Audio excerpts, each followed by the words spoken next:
The Human Cycle by Sri Aurobindo. Chapter 6. The Objective and Subjective Views of Life. The principle of individualism is the liberty of the human being regarded as a separate existence to develop himself and fulfill his life, satisfy his mental tendencies, emotional and vital needs, and physical being, according to his own desire, governed by his reason. It admits no other limit to this right and this liberty, except the obligation to respect the same individual liberty and right in others. The balance of this liberty and this obligation is the principle which the individualistic age adopted in its remodeling of society. It adopted, in effect, a harmony of compromises between rights and duties, liberty and law, permissions and restraints, as the scheme both of the personal life and the life of the society. Equally, in the life of nations, the individualistic age made liberty the ideal, and strove, though with less success than in its own proper sphere, to affirm a mutual respect for each other's freedom as the proper conduct of nations to one another. In this idea of life, as with the individual, so with the nation, each has the inherent right to manage its own affairs freely, or, if it wills, to mismanage them freely, and not to be interfered with in its rights and liberties, so long as it does not interfere with the rights and liberties of other nations. As a matter of fact, the egoism of individual and nation does not wish to abide within these bounds. Therefore, the social law of the nation has been called in to enforce the violated principle as between man and man, and it has been sought to develop international law in the same way and with the same object. The influence of these ideas is still powerful. In the recent European struggle, the liberty of nations was set forth as the ideal for which the war was being waged, in defiance of the patent fact that it had come about by nothing better than a clash of interests. The development of international law into an effective force which will restrain the egoism of nations, as the social law restrains the egoism of individuals, is the solution which still attracts and seems the most practicable to most when they seek to deal with the difficulties of the future. And we have the first footnote here. No longer, perhaps now, except with a dwindling minority, now that the League of Nations, constantly misused or hampered from its true functioning by the egoism and insincerity of its greater members, has collapsed into impotence and failure. The growth of modern science has meanwhile created new ideas and tendencies. On one side, an exaggerated individualism, or rather vitalistic egoism; on the other, the quite opposite ideal of collectivism. Science, investigating life, discovered that the root nature of all living is a struggle to take the best advantage of the environment for self-preservation, self-fulfillment, self-aggrandizement. Human thought, seizing in its usual arbitrary and trenchant fashion upon this aspect of modern knowledge, has founded on it theories of a novel kind, which erect into a gospel the right for each to live his own life, not merely by utilizing others, but even at the expense of others. The first object of life, in this view, is for the individual to survive as long as he may, to become strong, efficient, powerful, to dominate his environment and his fellows, and to raise himself on this strenuous and egoistic line to his full stature of capacity, and reap his full measure of enjoyment. Philosophies like Nietzsche's, certain forms of anarchism, not the idealistic anarchism of the thinker, which is rather the old individualism of the ideal reason carried to its logical conclusion. Certain forms, too, of imperialism have been largely influenced and strengthened by this type of ideas, though not actually created by them.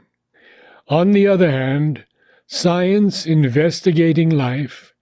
has equally discovered that not only is the individual life best secured and made efficient by association with others and subjection to a law of communal self-development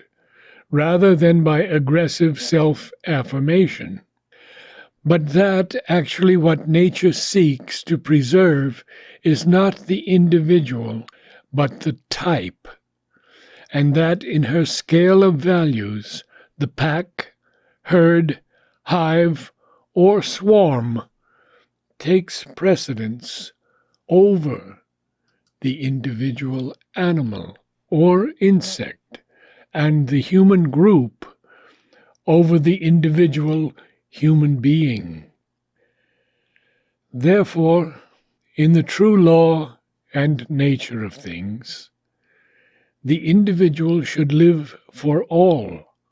and constantly subordinate and sacrifice himself to the growth, efficiency, and progress of the race, rather than live for his own self-fulfillment and subordinate the race life to his own needs. Modern collectivism derives its victorious strength from the impression made upon human thought by this opposite aspect of modern knowledge. We have seen how the German mind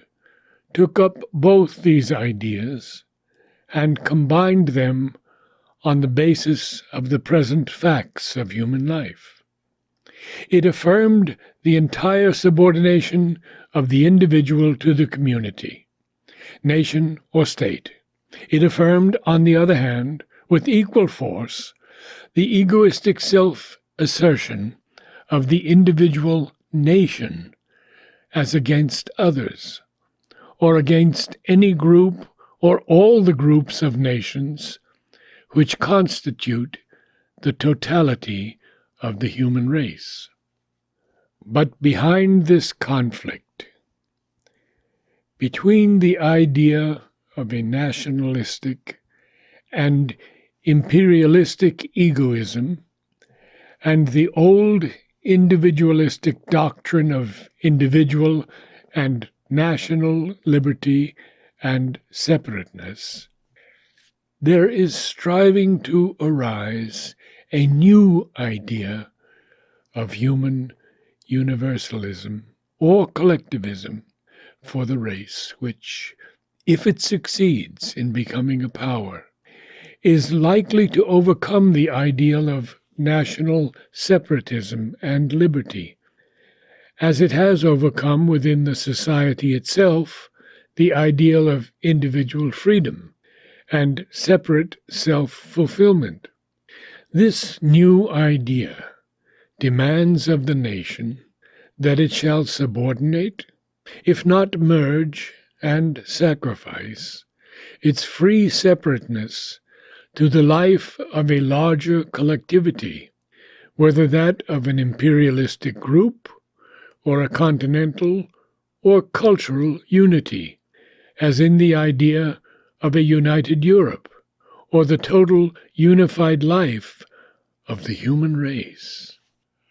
The principle of subjectivism entering into human thought and action, while necessarily it must make a great difference in the viewpoint, the motive power, and the character of our living,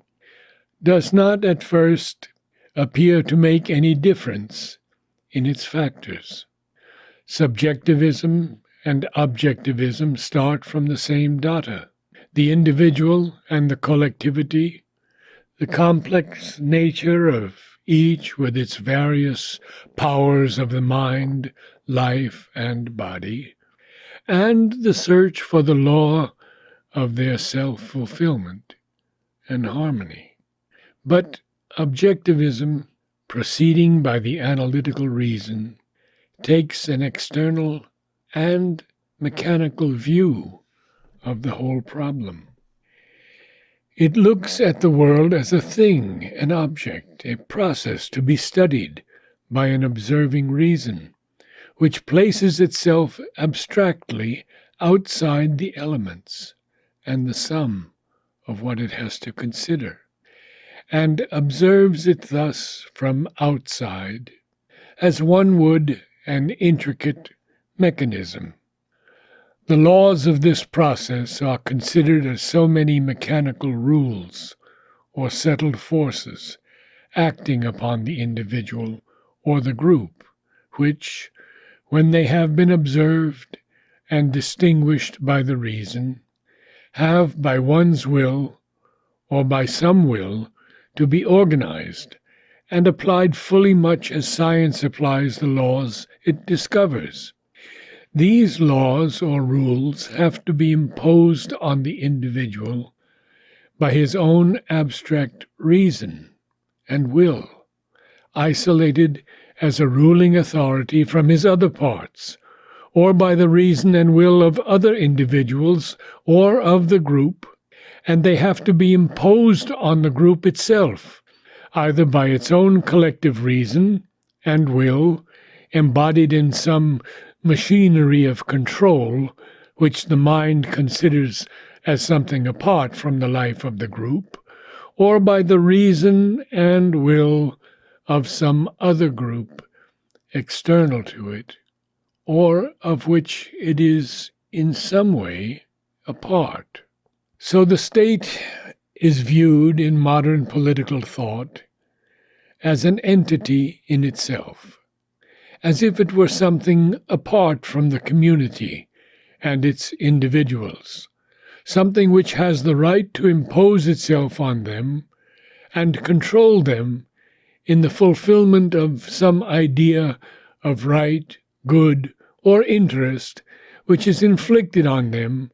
by a restraining and fashioning power, rather than developed in them and by them as a thing towards which their self and nature are impelled to grow. Life is to be managed, harmonized, perfected by an adjustment, a manipulation, a machinery through which it is passed and by which it is shaped. A law outside oneself, outside even when it is discovered or determined by the individual reason, and accepted or enforced by the individual will. This is the governing idea of objectivism, a mechanical process of management, ordering, perfection. This is its conception of practice.